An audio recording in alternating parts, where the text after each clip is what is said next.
Here we have two types of drills. The one has a battery at the bottom of the grip and the other one has got it inside. The convenience of this is if you work in small confined spaces, of course it's much more maneuverable.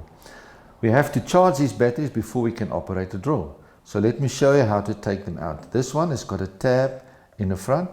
You push it down and pull it forward. And this one has got a tab on both sides, you see, which you just press in simultaneously and pull it out. And then we are ready for charging them. Here we have three different types of chargers. All of them have indicators. This one has got a green indicator. This one has got a green and a red. This one has got red, green and yellow.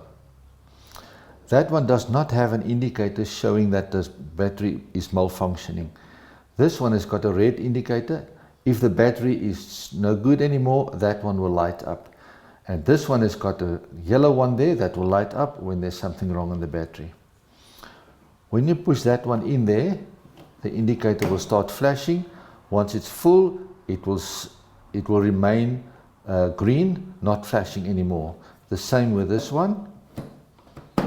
Starts flashing because it's charging, and when it stops and it lights up green only, then it is charged. This one has got slots on both sides here and there, and just hold your hand firmly there and push it in until you hear it click, and the red indicator will show that it is charging.